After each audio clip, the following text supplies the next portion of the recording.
Well, good afternoon, and welcome to the third floor conference room of Waco City Hall. I'm Larry Holsey, Director of Municipal Information and Communication for the City of Waco. Welcome to our press conference we're having to inform you of what's going on specifically about the COVID-19 in the City of Waco. Today, joining me is our group of panelists, and before we get started, though, I want to let you know that we're social distancing, and even though there's only 4 people in this room, we're all wearing our masks, and is a good example that hopefully you'll realize that masks are important for us too. We continue to social distance, and to help also better explain all the details of this, we're doing an American Sign Language translation down in our studio on first floor downstairs. In addition to that, we're also recording a complete Spanish translation audio track for this that will be laid on top of the video of this, and we will replay that this afternoon at 4:30 so our Spanish-speaking audience can all benefit from everything being said today. And always so gracious to be a part of our press conference is our City Council member from District 2, Hector Sabito, to express in Spanish the invitation for those Spanish speakers to be able to get the information we're sharing. Hector? Thank you so much, Larry. Para ayudar a nuestros ciudadanos que hablan español a saber lo que se dice durante esta conferencia de prensa, un traductor está grabando una traducción en español en vivo durante esta conferencia de prensa. Esta grabación completa en español reemplazará el sonido del inglés en el video, y una versión en español de toda la conferencia de prensa se reproducirá en el canal de cable de la ciudad de Waco aproximadamente a las 4:30 de esta tarde. Puede ver la conferencia de prensa en el canal 10 o por internet en vivo en wccc.tv. Larry, thank you so much for the opportunity. Thank you for always being so gracious to be a part of that. Joining me today for our press conference is our Mayor, Kyle Deaver, Judge Scott Felton of Waco from Mclennan County, Dr. Jackson Griggs from the Family Health Center, and joining us today we have Dr. Jim Morrison, who is the Chief Medical Officer for Baylor Scott and White Hillcrest, and Dr. Brian Becker, who is the same position but in Ascension Providence. And we now have 2 representatives for the hospitals locally. And Dr. Griggs, you're smiling because you at least have a couple other medical people on board rather than the mayor and the judge to support you on there. And I'm going to just outline how we're going to go through this. It's pretty much the same thing we've done each time. We're going to let each one of you all have an opportunity to make an opening comment, whatever's on your heart and mind. And then we'll jump right into the questions that I've assembled through those that I've received from media and other persons. And then at the end, we will open up to the people we have on the line. We have 2 different media representatives on the line, and I'll host that. And we'll let maybe 2 rounds of questions go through on each of those. And then we'll come back to each of you all and let you have an opportunity to wrap up in closing comments. So if it's all right, let's just get started, and we'll start off with our opening comments. And we'll start, if you would, with Dr. Griggs. Thank you for that introduction, Larry, and you caught me smiling. I am really delighted to have Dr. Morrison and Dr. Becker here today.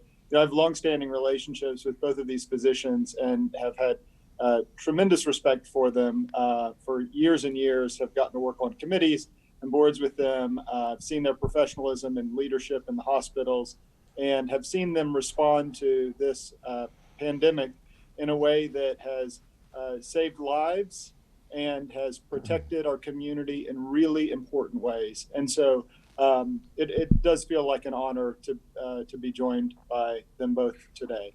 I'll start from the top in the usual fashion and just describe case counts. Worldwide, since we were here last week, there have been 2 million additional cases worldwide for a total of 18.5 million global cases and over 700,000 deaths. The United States, we've seen 4.8 million cases and 157,000 deaths. Last week, we averaged around 60,000 new cases a day across the U.S., which is down about 9% from 2 weeks ago. Shifting to the state numbers, 450,000 cases currently in Texas, or to date in Texas, and 7,261 deaths in our state. State daily new cases have been on the downslope for the past 2 weeks, and hospitalizations in Texas are beginning to do the same. The positivity rate was on a downward trend the second half of July, but we've seen a little increase in the positivity rate the past week in Texas. We're currently about 14%. Mclennan County, and these are updates as of this afternoon. The total number of confirmed cases in Mclennan County is 4,748, 1,899 of which are currently active. As of this afternoon, the Public Health District has received notification of 54 new cases of coronavirus. 63 people are currently hospitalized with COVID-19. 14 of those patients hospitalized with COVID-19 are currently receiving ventilator support. To date, actually this is as of yesterday afternoon, there have been a total of 51 total deaths in the county. And the total tests completed on Mclennan County residents is around 35,000. The RT, the effective reproductive number, I'll give you both the UT School of Public Health and the Children's Hospital of Philadelphia Policy Lab. Those are 0.85 and 0.75 respectively. Both calculations are below 1, which again is key for slowing viral spread. Among the nursing homes in Mclennan County, currently there are 14 ongoing facility outbreaks. Again, that's just one or more active cases among residents at long-term care facilities. And there have been a total of 461 nursing home associated cases. The county jail, there are 6 total active cases among staff and inmates. And a little update on numbers pertaining to the public health collaboration with the state, the public testing that's been done. 1,870 tests have been performed, and the health district is getting results from those who are tested who are residents of Mclennan County. And thus far, the health district has results from 1,548. Of that group, there have been 168 positives, and that yields a positivity rate of about 11%. So please note those results that we're getting through that effort will lead to some fluctuation in day-to-day COVIDwaco.com reporting. So it might be a particular time right now to pay attention to the 7-day rolling averages. And if you see a little peak one day, to not overinterpret those results, because it may be that those reflect aggregate numbers from the testing efforts that are going on. That's all I have for my report. Okay, Dr. Jim Morrison, Chief Medical Officer for Baylor Scott and White Hillcrest. Dr. Morrison. Yeah, thank you, Larry, and thank you, Dr. Griggs, for those remarks. I'll just say I'm glad to be here to participate today. Both Dr. Becker and I have been working with this and our other partners in the city and county since early February to address this issue. As Dr. Griggs noted, significant impact on our hospital and healthcare resources in this community. So just very glad to be part of a place where we have such strong public-private partnerships and everybody prioritizes taking great care of this community, and happy to be here to answer questions today. So thank you. Okay. Dr. Brian Becker, who's Chief Medical Officer for Ascension Providence. Dr. Becker. Thank you, Larry, and I'll echo what Jim just said as well. So Jackson, thank you very much for the kind words. And again, we have been working with city and county officials in the health department since February in a collaborative fashion to address our needs as we face this pandemic. I'd like to thank Waco-Mclennan County Public Health District Response Team. They've been a trusted voice. Dr. Griggs has been a voice for the medical community, and I appreciate that greatly.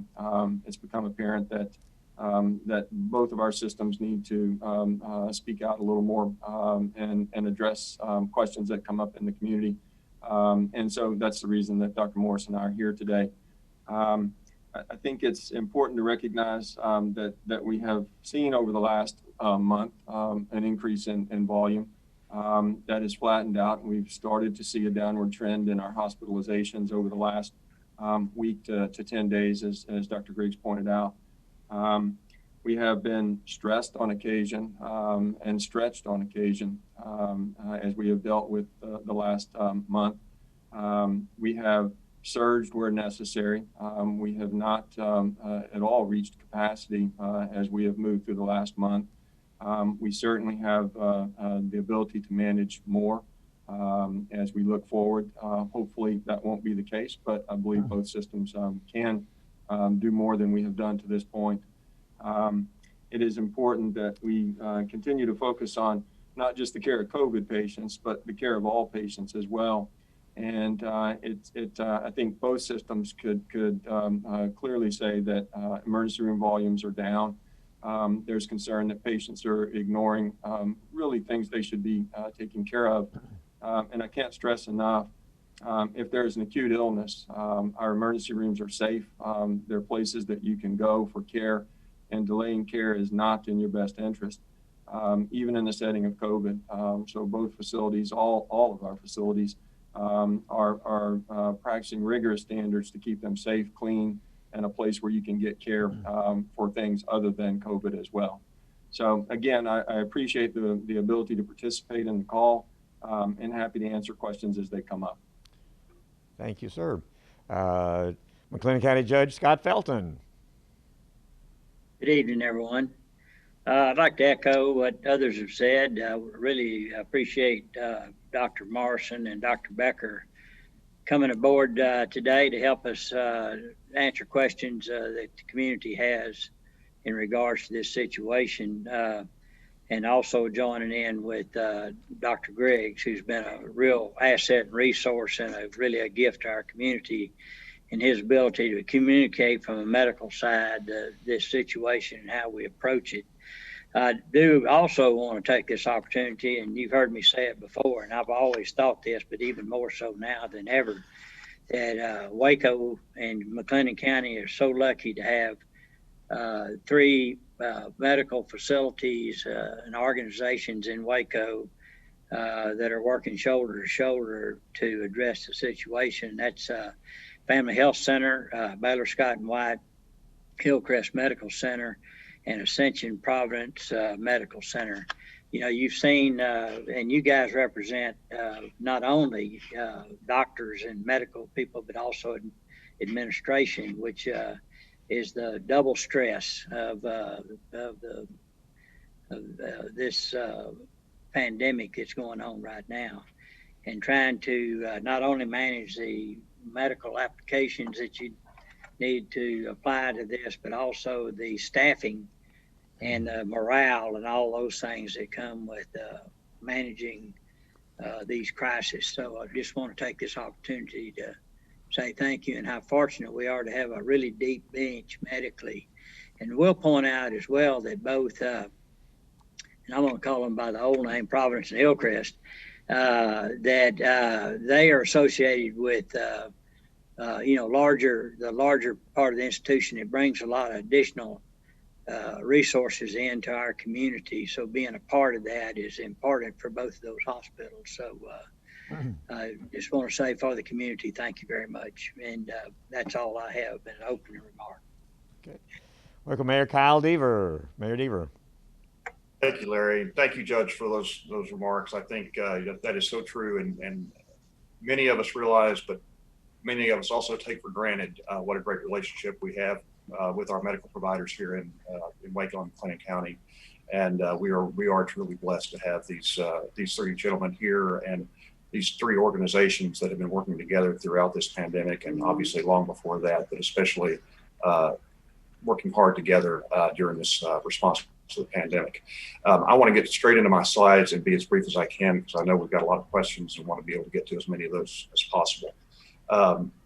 This first slide again shows our case count from the second week in June. I'll remind everyone that we were basically below 100 cases entering June, and now over the course of almost 2 months, we have risen to almost 5,000 cases. we have seen this really dramatic spike over the past 2 months. It has started to settle down some, and we'll talk about that in a minute. This is our hospitalization numbers, both persons hospitalized and patients on ventilators. The orange line being patients hospitalized and gray being ventilators. You can see that both of those are starting to taper down somewhat. But there's still a lot of folks in the hospital and a lot of folks still on vents, and that's always a concern. This is our case number of new cases. The blue bars represent each day, and the orange line represents a 7-day average. We had been coming down since about the first week in July, where we had our spike in the 7-day average, down to the beginning of last week.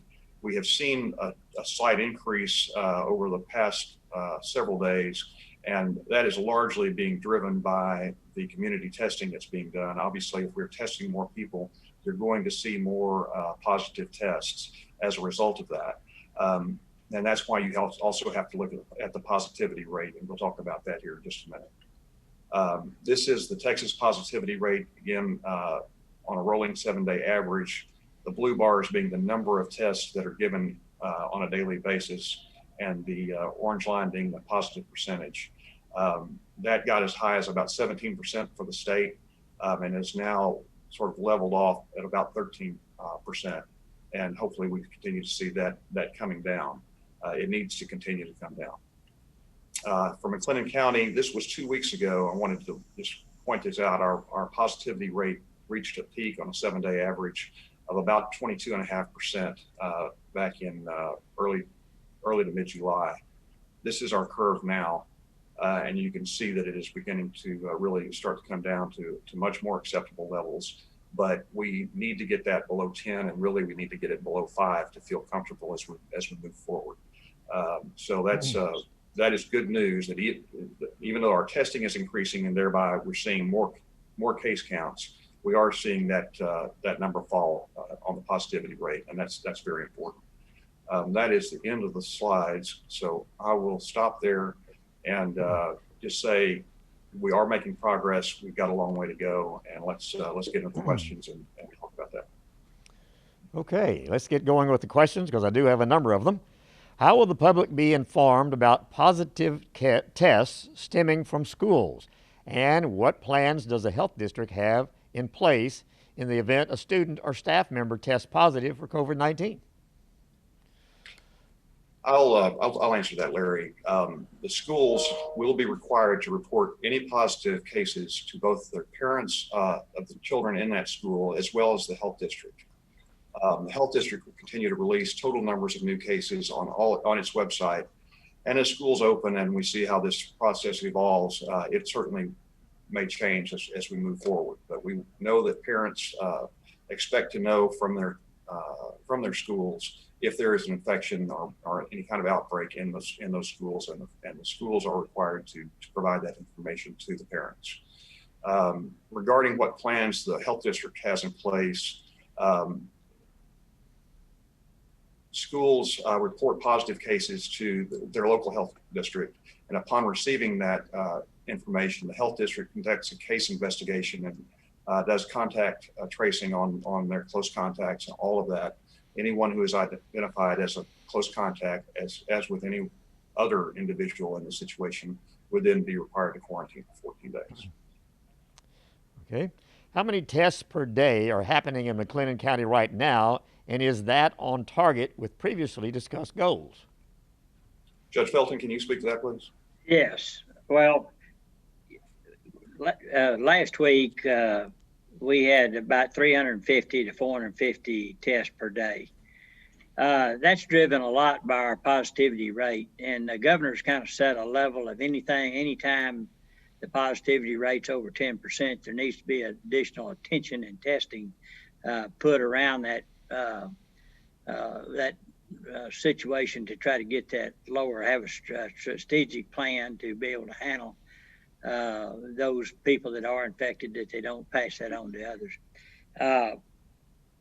we feel like that, and the way that's accomplished is not only by the testing capacity we have here in the county on an ongoing basis, but also the state will also bring in teams to help us, which a good example would be the Mclennan County Jail and then some of the nursing home facilities as well, but also drive-up testing that they've done from time to time. And so our numbers were high last week. And so hopefully we, as the mayor said, we can continue to drive that positivity rate down where the amount of tests that we have is not so much demand. So that's what it's around. Okay, parents are facing important decisions on whether to send their children back to school or keep them home in favor of distance learning. What advice do you have to help them make the right decision? Dr. Griggs, would you speak to that, please? Yes, and I have two kids who are school age at home, so this hits close to my heart. And maybe one of the key questions that's a part of this is just how serious is COVID-19 in children? So I think if I might spend a few minutes talking about COVID-19 in kids, because that provides a little bit of the context for how we think about children returning to school and what has generated the conversation and some perhaps of the controversy that is in the national press right now around kids in schools. So let me speak to that point first. The CDC reported earlier this week that of all of the cases in the United States, children account for about 6.4% of the total coronavirus cases in America. But they only account for fewer than 3% of the hospitalizations and less than 1% of the COVID-related deaths.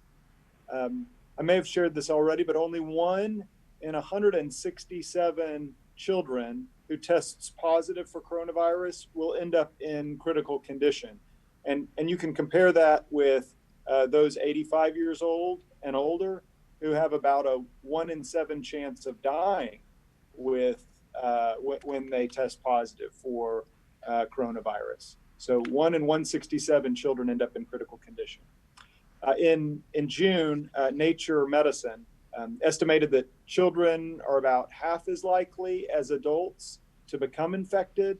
And it also described that among middle schoolers and high schoolers, only 1 in 5 infected children and adolescents will have clinical symptoms. So only 1 in 5. This corroborated some earlier research from China that showed that even among hospitalized children, only about half of them presented with fever. So children are less likely to get infected than adults. When they do get infected, they're less likely to have symptoms. And when they do get symptoms, they're less likely to become critically ill or die from the disease. So the risk isn't zero, but the expression of the virus in kids is just very different than adults. Saying that, the discussion around schools and school protocols is, I think, too often framed around the risk to the child or the risk to the nuclear family. The reason our school leaders are working so hard to implement protocols for schools, and the reason we're all hoping desperately that the prevalence of this virus and the testing positivity rate continues to drop before in-person schools begin, is this, that the vast majority of other respiratory viruses, in virtually every other respiratory virus, school-age children act as key spreaders of infection to the community. So this is about community infection, and schools are potential locations where children can aggregate. And even though their likelihood of spreading the infection is less, and even though the children aren't at particularly high risk, they can bring the virus back home to their families and bring it back into the community. Early evidence suggests that children may not be as contagious in coronavirus as in other respiratory viruses, but it still certainly occurs. So I think that school leaders need our encouragement, and they need the community's support as they prepare for a return to school, because this is about community health. I think about in a marathon race, when you see the community come out and cheer runners along the road as they run through. I feel like we need to do that right now for our, at a distance. Do that for our school administrators, for our teachers, for our superintendents, principals, and for staff at schools. We need to be encouraging them and celebrating their work, and not, we need to be careful not to be overly critical or sharpshoot them, as parents, because they're really earnestly trying to implement good protocols to protect our community. So finally, let me just speak to parents.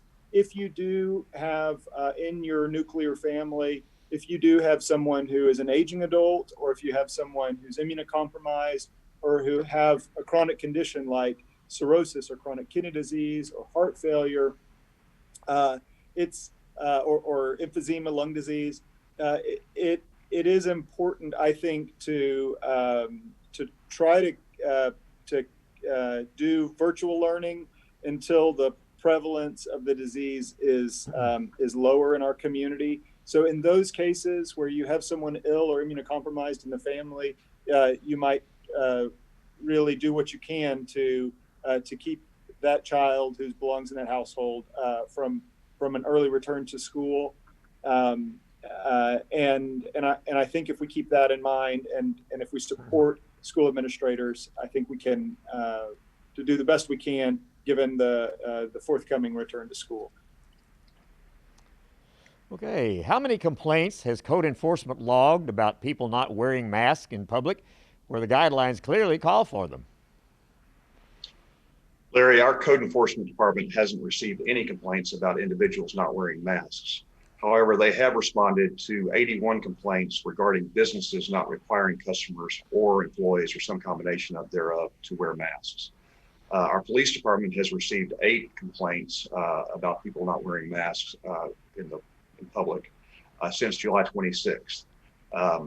They have been out doing compliance enforcement since that time, and they have largely seen that the vast majority of our citizens are wearing masks and being compliant, and I am so grateful for that. Okay, Governor Abbott said in an interview this week that there are simply too many cases to effectively do contact tracing. Is that what's happening locally? And what level would we need to get to in order to resume contact tracing? Dr. Griggs, I know you've had a conversation with the health district. Can you discuss this a little bit? Yes, I think that the shorter answer is yes. That's what's happened locally. If you'll recall, from early June to late June, we went from single-digit new cases a day to triple-digit new cases a day, and our health district has, there's a finite number of staff members who can do contact tracing and monitoring, and so that was turned over to the state, who has been doing that since. Our local epidemiology team continues to stay very, very busy right now, particularly with case investigation and managing outbreaks. I think they will, as school gets back going, I think that they will be at least as busy as they are right now. So there are no immediate plans or sort of thresholds for resuming contact tracing and universal monitoring locally. Okay, Dr. Deborah Burke from the White House Coronavirus Task Force said on Sunday that what we're seeing now is different from March and April. She said, quote, "It is extraordinarily widespread. It's into the rural and equal urban areas," end of quote. Characterize the spread in Mclennan County as you see it. Dr. Griggs, would you speak to that, please? Absolutely. So, of course, we started out in March with just travel-related infections locally, and then we began to see clusters in the urban and suburban areas when there was lots of close contact. But again, in June, we saw the virus really spread all over, both within rural and in urban, suburban contexts. I would sort of direct attention of those interested to covidwaco.com. There's a map on COVID Waco, and you can zoom in and you can click on the outline around incorporated areas. So if you're interested in Robinson or Riesel or other communities, Moody, you can click on that and it'll show you the total number of case counts. And if you're interested in zip code, you can zoom out a little bit and click on the zip code, and it'll show you the total number of cases there. So you can see geographically how the virus has spread. Well, Dr. Griggs, you mentioned earlier, Mclennan County has seen 51 deaths as of the press conference we're dealing with now from COVID-19 as a result of recent outbreaks. Do you have any sense of additional deaths we can expect over the next week or weeks? Yeah, that's a very difficult question to answer. I think, given the fact that we are past this most recent peak of new cases, and we're headed in the downward direction right now, we should see the fatality incidence curve, start trending down as well. But it's just very, very difficult to predict the number of deaths in a 2-week time period. Okay, speaking of healthcare workers, how many healthcare workers have gotten sick from COVID? Dr. Becker and Dr. Morrison, Dr. Griggs, I'll just ask you to, if you can, try to answer that for each of your organizations. Dr. Becker, if you'll go first, please. Sure. I mean, our healthcare workers are on the front line of defending against this pandemic. And even with the best protective measures, the potential is still there for infection for sure. So I've seen studies where it's a 3 to 5-fold increased risk for healthcare workers over the general public. Having said that, we certainly have had some positive associates in Ascension, Providence Ascension Medical Group. We've had some folks test positive for sure. I don't have an exact number that I can share with you at this point in time. I can tell you that our positivity rate is lower across our organization than it is in the community. That the majority of those folks who we have ultimately found to be positive did not catch that illness in a work-related incident. It was from community exposure, gatherings that they attended or otherwise. So I think it's safe to say that we see it as do all companies in our community. We have it in our associates just as everyone does.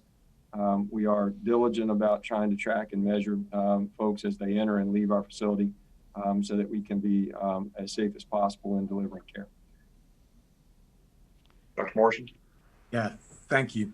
Very similar to Dr. Becker. We have definitely seen COVID in our healthcare workforce, physicians, nurses, ancillary staff, but very much like Ascension Providence, a lot of precautions in our workplace.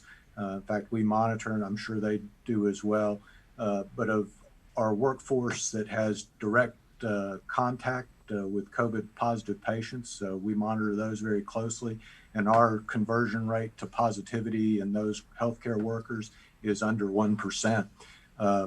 Our overall incidence among healthcare workers is significantly higher than that. But like Dr. Becker's experience at Ascension Providence, vast majority of our healthcare workers are acquiring COVID from family members, others that are also having to be out in the community as well. So a significant impact, but again, we can take significant precautions and doing everything we can possibly to protect our workforce. Yeah, this one's for, go ahead, Mayor.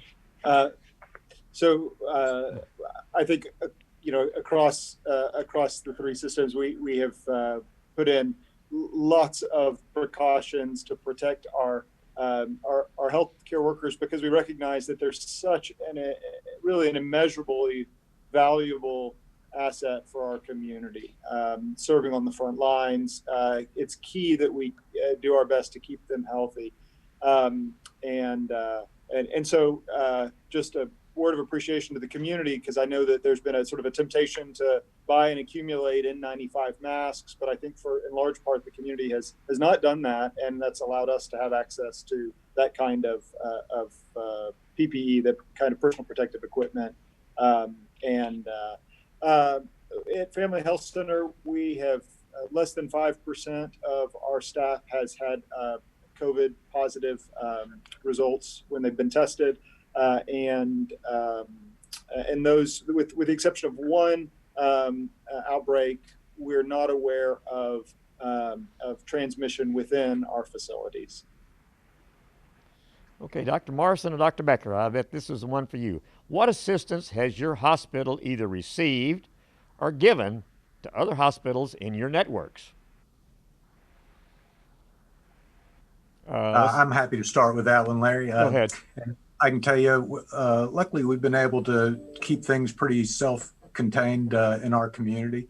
We do have programs across our system, and we actually have some collaborative programs with other systems as well for staff sharing, equipment sharing as needed, and we track and monitor those resources and see who may be in need. We've not had to make a lot of use of those resources as of yet, but those networks are in place, and we're prepared to utilize them if needed. Dr. Becker? I would say we certainly have benefited from being part of a national organization. We have had access to testing supplies that would have otherwise been limited for us, as well as treatment courses that may have been more restrictive had we not been part of a larger organization. So aside from the national nature of Ascension, we are part of a Texas market, and we share responsibility for care with Seton facilities in Austin. There are two Seton hospitals that have been primarily utilized to manage COVID patients in Austin for the Ascension system. And then we here in Waco. And so between those three facilities, we have been able to access PPE treatment and testing supplies pretty readily. There is a national program that allows associates to move from facility to facility where a need may arise. We've not needed to dip into that fund as of yet, but should we see a significant rise in volume here, we could have nurses that come from other states to fill needs for us from other Ascension facilities. So to this point, we have been successful at managing with the resources locally, but we do have a fairly deep well that we can pull from. Okay. Again, I think these for Dr. Morrison and Dr. Becker. In that order, we'll let you respond. How many children have been hospitalized in your facilities? Dr. Morrison? Larry, I'm sorry, I don't have an actual number for the number of children we've had hospitalized with COVID. I can tell you, as Dr. Griggs mentioned earlier, we have had both COVID positive children, school age and younger, down to newborns, COVID positive. I'm not aware that we've had any incidents of serious or critical illness in those age groups in our community. Dr. Becker? And same. So we have certainly seen some children through our emergency department who have been tested. None have been admitted. We have had 0 admissions of children in our hospital for COVID-related illness. Okay, there are stories that hospitals are classifying each patient as a COVID patient to get more money. How much money does the hospital make per COVID patient? Who wants to take that one first? I get to go first. So I think it's important to understand how a patient is classified is beyond the pale of the finance world. So that's left to the discretion of the physician. The diagnosis that's rendered has to be supported by the documentation and the chart. There is no ability to apply a COVID label to a patient who isn't truly being managed for a COVID illness. And so I think it's important to recognize that up front. And as to the financial piece, I would tell you I'm not privy to most of the financial data that comes out of a hospital admission, but would simply say that if there is an increase in payment, there certainly is also an increase in level of care that most of these patients require. So from a cost standpoint, it is much more labor intensive to manage the equipment and the needs to manage these patients is significantly higher. And so I think important probably at the end of the day to simply recognize that a patient is coded for the illness that they have, what they're being managed for, what they're being treated for, and ultimately what they're discharged from the hospital with. And it has nothing to do with finance. Dr. Marshall? Yeah, thank you. I concur. I'm not sure where these stories come from, but I concur completely. Complete separation between the medical side and the financial side. And to my knowledge, I mean, we have a very complicated healthcare financing system in this country. We have all kinds of payers, both governmental and private. And in this community, we have a large number of uninsured and unfunded patients. So we face those same financial questions that we do with every other illness. And there is no advantage to classifying anybody as a COVID patient for financial reasons. These are very resource intensive patients that place significant strains on our healthcare system, but payment is not a part of our decision-making process. Speaking of hospitalization of patients, what medications are used to treat COVID patients in a hospital? Dr. Marson, you're already on the screen, so let's let you go ahead and go for it. Okay. Yeah, happy to talk about that. You know, our care for COVID is still mainly supportive as a viral illness.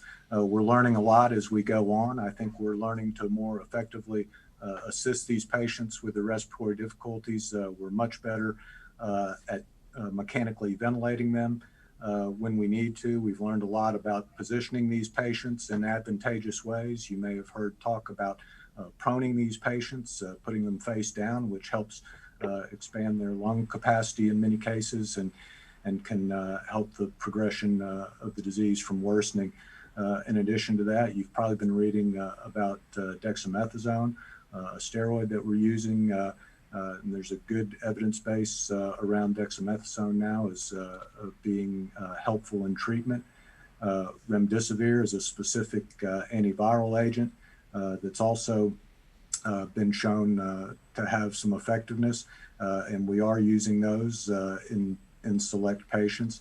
And then convalescent plasma is really the other tool in our toolbox. So plasma from patients that have recovered from COVID that we can then in turn give to currently ill patients seems to have a significant impact on the course of the disease, although there's still ongoing studies in regard to convalescent plasma. Dr. Becker? So I think Dr. Morrison covered most of those things, and I think those are pretty standard probably across most institutions as the three-prong approach to managing COVID patients. The one additional thing I would add that we've had experience with, and I'm sure Dr. Morrison and their facility as well, is high-flow nasal cannula oxygen has been something that I hadn't really seen a whole lot of before this pandemic, but we have utilized it successfully to keep people off ventilators. It's significantly more oxygen moving through what is a nasal prong in essence that we've all seen on a patient in the hospital, but it's significantly more than normal, and we have seen a great deal of success at keeping people off ventilators utilizing that device. So I think it is important to recognize the convalescent plasma really does require donation, just like blood donation, and reaching out to our local donor centers, Carter Blood here locally or Red Cross. Either of them, it is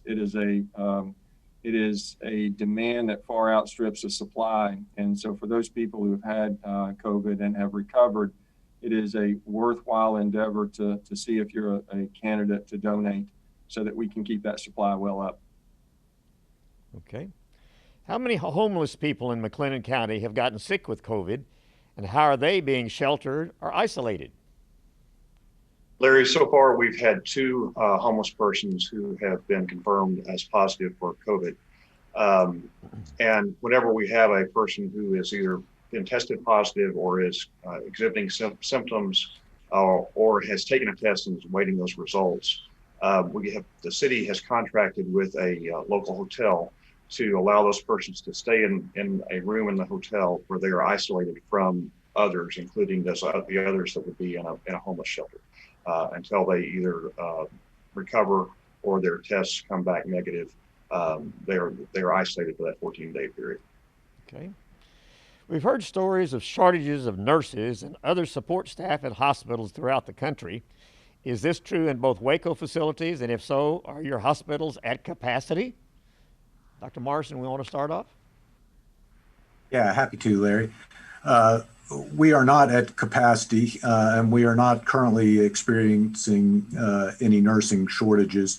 We are prepared and have utilized some agency nursing, so some nurses that don't work here full time but come to help offset some of the additional workload that our regular nursing staff has to help prevent burnout and keep workloads manageable. But no doubt, as I mentioned before, these patients are high resource, high intensity patients.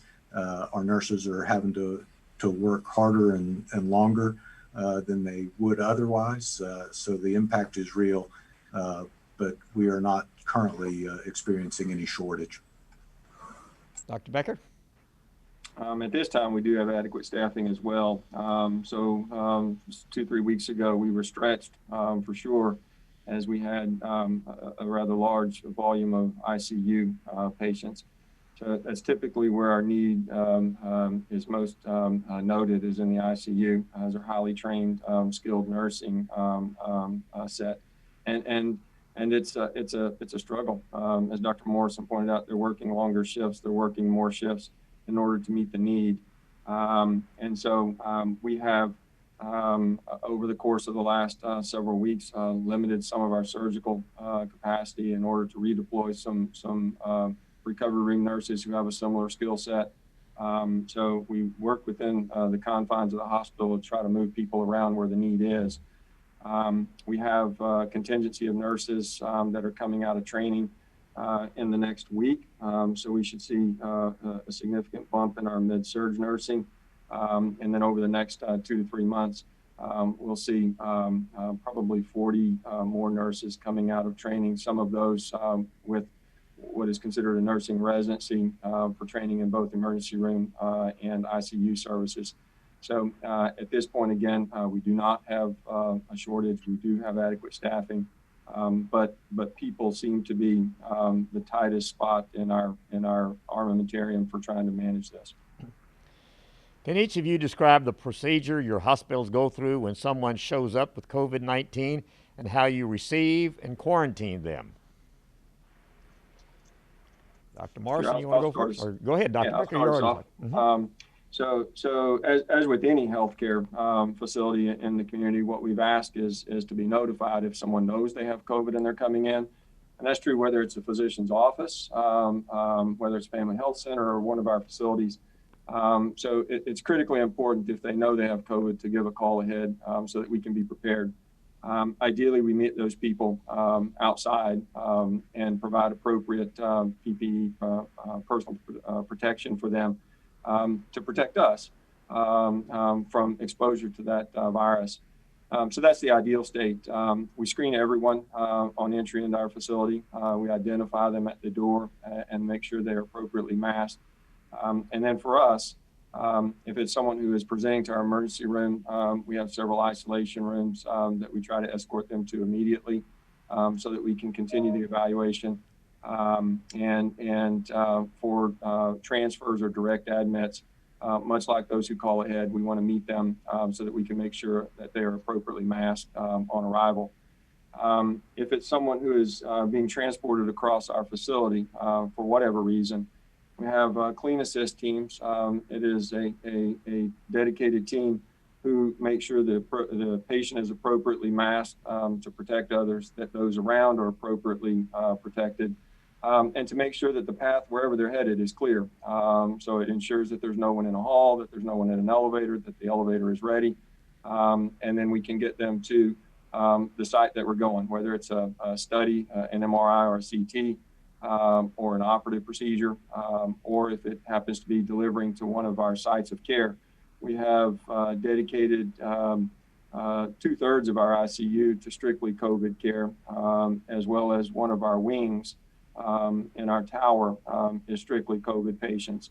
So we try to isolate those patients to better protect the rest of our patients as well. So I think we do as good as possible in trying to limit any exposures en route. And then on the back end of all that, our environmental service folks are meticulous in cleaning and turning over areas where COVID patients have been. Okay. Dr. Morrison? Yeah, thank you, Dr. Becker. I really don't have a lot to add. I think we have very similar processes in place, like at Ascension Providence. I think the bigger impact has been in our clinic settings, in our hospitals. We've been dealing with this in different disguises for a long time. So we have some pretty advanced processes in place.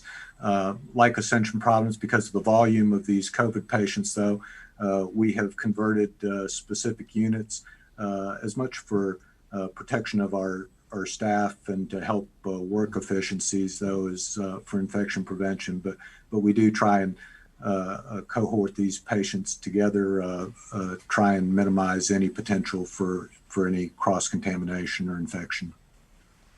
Okay, we're going to let this be the last question, then we'll move to the media. Last week, the Heart of Texas Fair announced that they would not have any carnival rides or concerts, but would hold the rodeos. How does the county plan to hold the rodeo in a manner that won't cause an unacceptable spread of coronavirus in our community? Well, that's a good question because it is a big event. It's a fall event.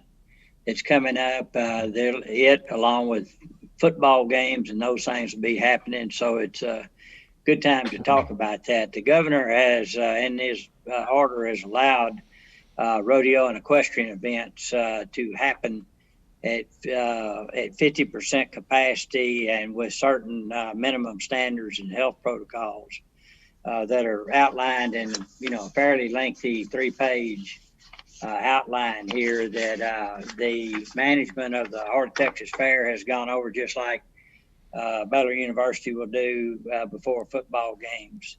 I have worked with Wes Allison, president, general manager of the Heart of Texas Fair, along with the city and their code enforcement division, Galen Price, to go over these things in detail. And that was why the decision was made to take the carnival and band entertainment piece out of it, because that seemed to be the hardest one to manage. But these events and other events like this, they don't come without risk. But the governor did think that certain interactive social activities need to happen along with trying to fight the coronavirus, just to keep people focused and have hope that we can improve things and be able to enjoy certain social activities out there. So I feel confident that they're going to be able to do it safely, but people need to make individual decisions about where they want to go and how they want to be there. And of course, we recommend wearing masks and keeping social distancing, and be, very vigilant with their self and also who they're around. So, there'll be also a lot of family units going out there. So it's got to be a family decision on where you go. Okay, let's shift to the media. We have 2 media representatives on the phone. We have Brooke Crum from the Waco Tribune-Herald and Jasmine Caldwell. And as I call your name, I will let each of you have 2 questions, possibly right now, time-wise. We'll make 2 different rounds, question each. And let's open up with Brooke Crum from the Waco Tribune-Herald. If you'll unmute your phone, what is your question? Hello, good afternoon. My question is sort of a follow-up about the schools opening and what happens when a student or staff member tests positive. What kind of reaction will there be from the health district side? Will there be some sort of rapid response team that comes to the school, isolates individual, does testing, contact tracing, that sort of thing? Brooke, I'll try to speak to that. I don't know that they have developed any kind of rapid response teams at this point. I think that what we're likely to see and what they're planning for is the same kind of contact tracing and isolation that we do in other settings. Obviously, that can be challenging in a school, and if you start to see a larger outbreak, I think you would see much more aggressive steps taken. That is going to largely be up to the ISDs, but obviously the health district and Dr. Werner, the health authority, could have a role there in how that's addressed. Okay, let's go to Jasmine Caldwell with KCEN Channel 6. Jasmine, what's your question? Hi, yes. So I guess my question is, what's the answer to people who are convinced that masks are not necessary and that, the numbers are made up? That's a great question. I think I'll ask Dr. Griggs to speak to the issue of why masks are necessary. I feel like, I am hopeful that some of the politicization about masks is starting to wane a little bit as the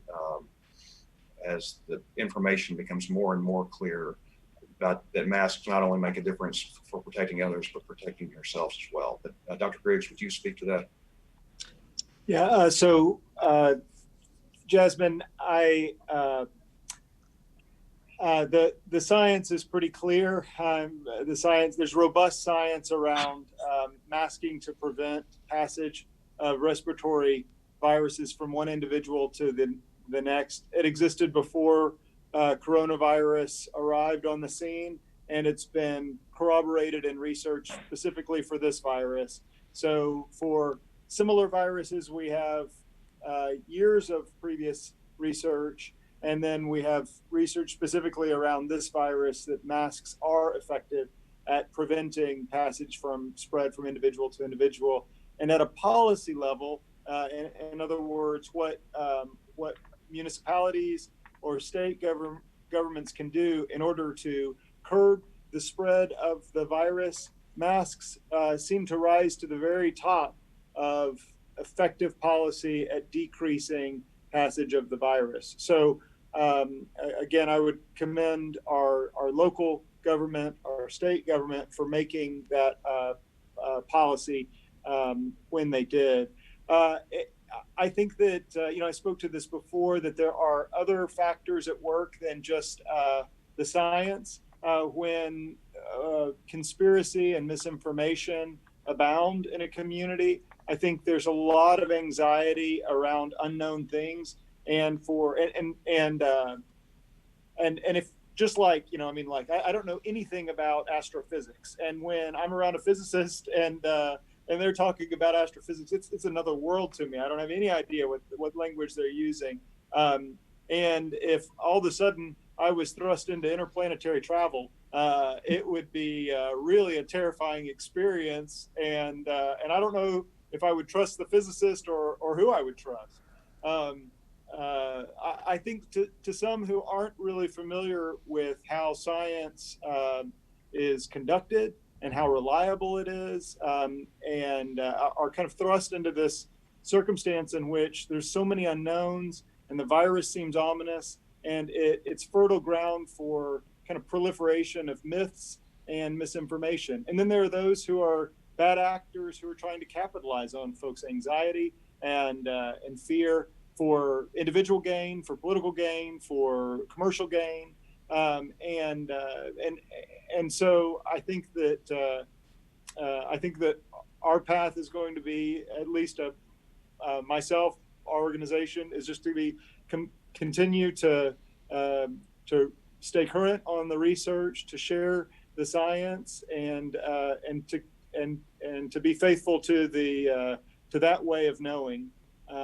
even while there's all these other sort of explanations and kind of confusing things that are circulating out there. Okay, let's do one more round. Let's go back to Brooke Crum from the Waco Tribune-Herald. And if you'll mute your phone after you answer, that will keep us from losing the full screen that I know you all media people want. Okay. According to Deidre Emerson's recommendation to fire Dr. Gray, she notes that part of the issue with Dr. Gray's performance was the fact that the health district did not receive timely data from both hospitals. Why weren't the hospital systems fulfilling their legal obligation to report to the health district? And has that reporting improved since Dr. Gray was fired? Brooke, I'll try to address that. As we've discussed before, it's not appropriate for me as an elected official to discuss personnel matters, including Dr. Gray's performance while she was an employee of the city of Waco. But I would like to speak to the issue of the hospitals and their reporting and how that has gone. Because the reporting from the hospitals has been excellent. And we have, as you know, or we've talked about before, Judge Felton and Dr. Griggs and I, among several other community leaders, meet with the hospital administrators at least 3 times a week and often more than that. This has been a very collaborative effort, and the hospitals have been extremely responsive to any requests that we have made. There were a couple of weekends where data was not reported to the health district as it should have been during the weekends. It was reported on Monday, and we stressed to them how important it was that we get that data, especially at a time when we were kind of going through a peak, that we needed to see it every day, including on the weekends. And they immediately fixed that issue. We haven't had any problems going forward. So yes, we are receiving the information that we need from the hospitals.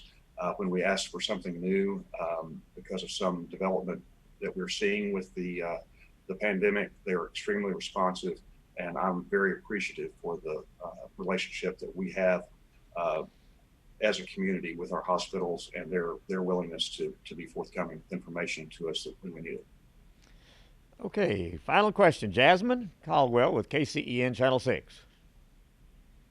Okay, yes, my last question is hydroxychloroquine prescribed at hospitals in Mclennan County? And what are the doctors' takes on its effectiveness, given the attention it's received from other doctors in Texas? Well, that was specifically about hospitals, so I'll ask Dr. Becker and Dr. Morrison. Dr. Becker, if you would answer that first, please. Sure. So, Dr. Morrison, I spoke earlier about the current treatments that we're using across our facility, at least, that I can speak to for sure. Initially, back in March, we did use hydroxychloroquine. There was some indication that it might be beneficial. I think over time, there are some potential risks with the use of that medication. Anytime we're looking at using a medication, it's a risk-benefit analysis as to whether it's an appropriate drug for us to use. It fell off the recommended list of treatment options for us. And so we have not been utilizing it in the hospital for the last 3 months, probably. We haven't used hydroxychloroquine inside the hospital. Yes, and same here. We are not using hydroxychloroquine for COVID-19. The weight of evidence is that it is not effective in the treatment of COVID-19. Okay, that's going to wrap up that portion of our press conference. Now to come to the final part of it, I'd like to ask each one of you to make a closing comment, anything you may want to make sure our citizens are aware of or know about, either from your facility or just whatever's on your heart. And we'll go in the order of Dr. Morrison, Dr. Becker, Dr. Griggs, Judge Felton, and then wrapping up with the mayor. So Dr. Morrison, would you start us off? Yeah, thank you, Larry. And I'll just say thank you again for the opportunity to participate. It's truly an honor to be able to work in a community that has such a great collaborative effort going on to protect our friends and families that we share this community with. So very thankful for that. I would say hospitals are keeping up both are, but are working hard. Our resources are stretched in ways that they've not been stretched before. So we want to continue to encourage the community to join us in partnership, do the things we know we can do, wear a mask when you're out in public, social distance, and wash your hands frequently. Those are the things we can all do together to help beat COVID-19. Dr. Becker? So again, I would like to thank you all for inviting me to participate. I think it's time well spent.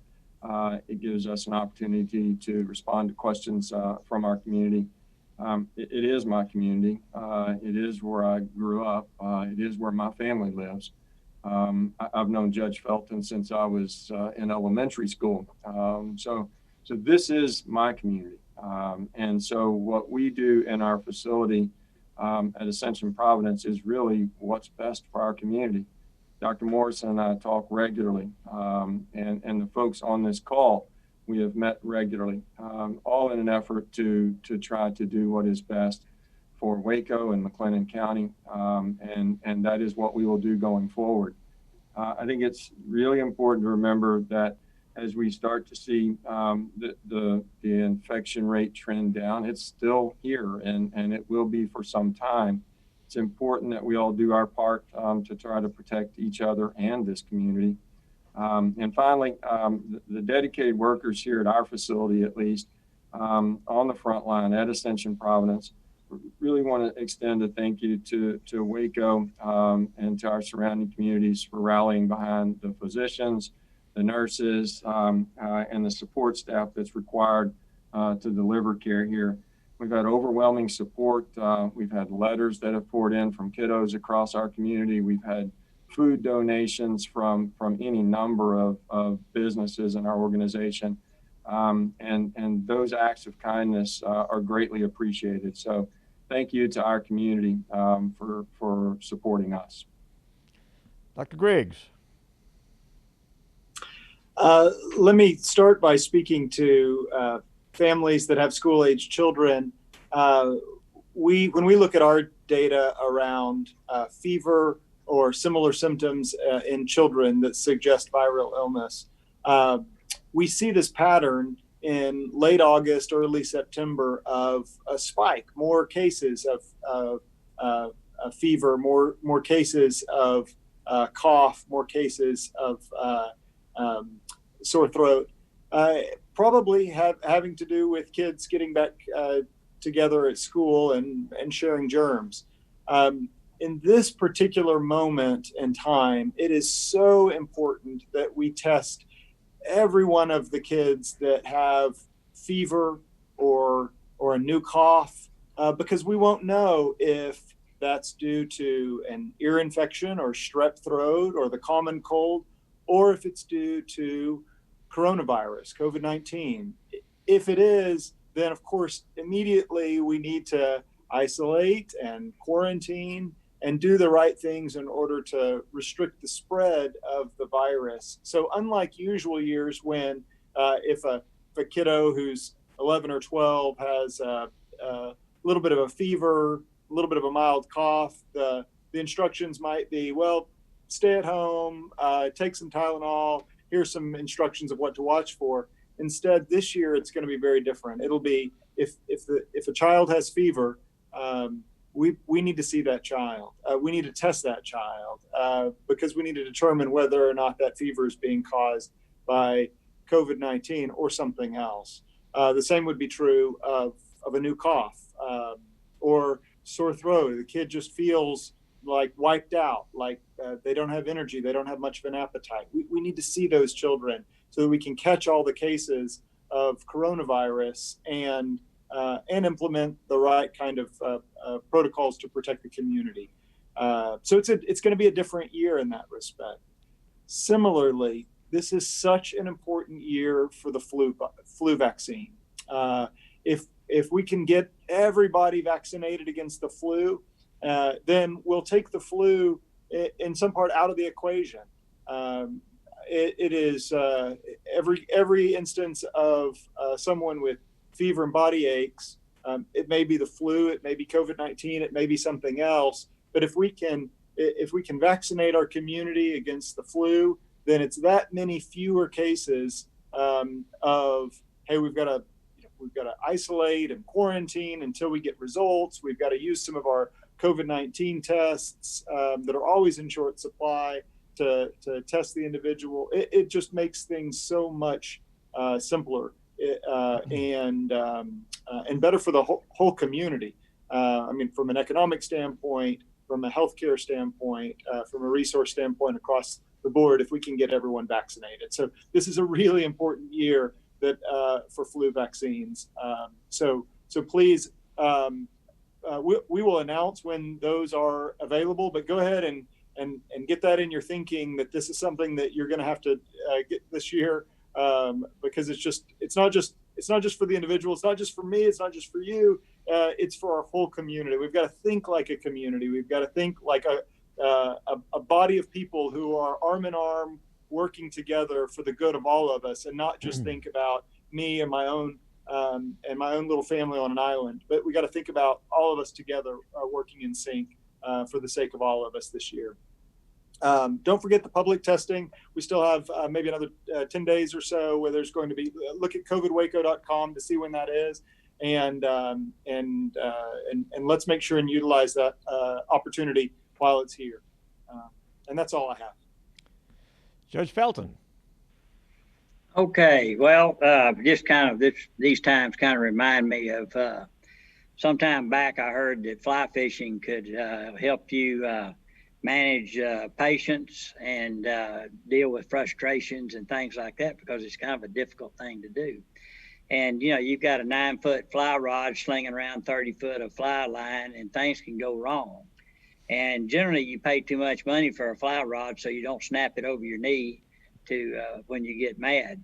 And so you learn to be patient and learn to manage those things. And I think that's where we are now. This is an opportunity for us to work on personal improvement by being patient.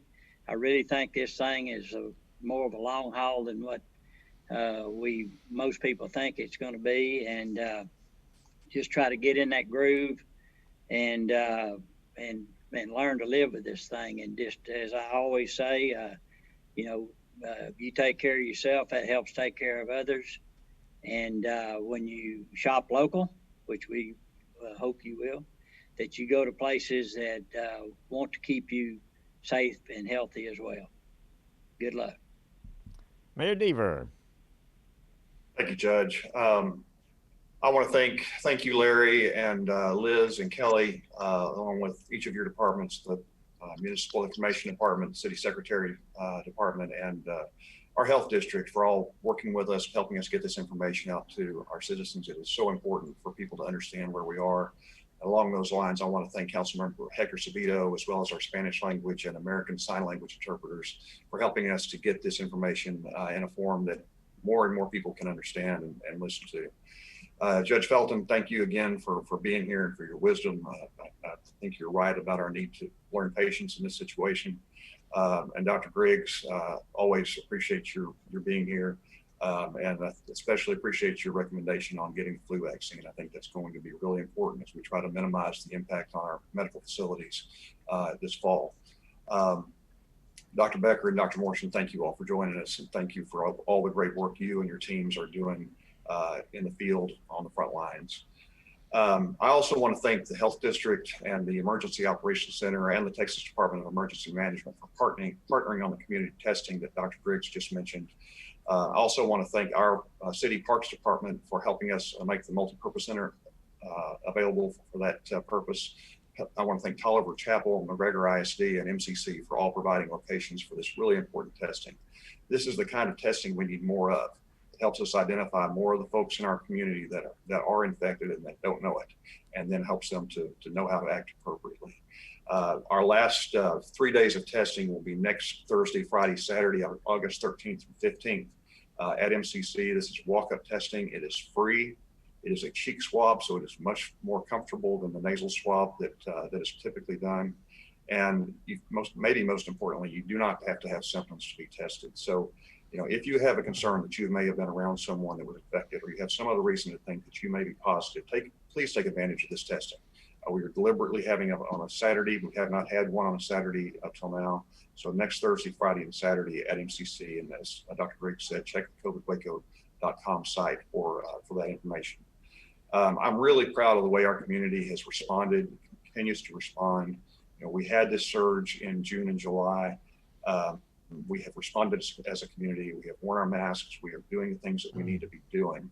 We need to continue to act as though we are operating in a shelter-in-place environment. Limit your times out. Wear a face mask. That's clearly the most important thing. Keep your distance from one another and wash your hands and sanitize your hands as much as possible. And again, as Dr. Briggs said, plan to get the flu vaccine as soon as it becomes available. That will make a difference for our entire community. And we need to expect this thing to present new challenges as we go along. It is an ever-shifting, fluid situation, and we need to respond as a community as well as we have over the last few weeks. So thank you for that. Please continue to take care of yourself and take care of one another. We are getting through this together. Thank you. Well, Mayor, I want to echo a lot of what you just said, and thanks for, first of all, the 3 physicians that we turn to in our community for expert treatment and care, but also the information that you just shared for us, because I know there's been some hunger for some of the answers to the questions that we presented today. And Judge Felton, always appreciate you, and as the mayor so wisely said, and the mayor, I cannot overstate the fact that here's a mayor that's not really supposed to be in office right now because of the COVID-19, and he's done such an amazing job. And I want to thank all of you all for tuning in. Spread this word around. This is available on our COVIDwaco.com website, the replay of it in both English and Spanish. And we hope you will take these things to heart, and let's all do this as we said to do. Thanks for joining us, and have a good afternoon.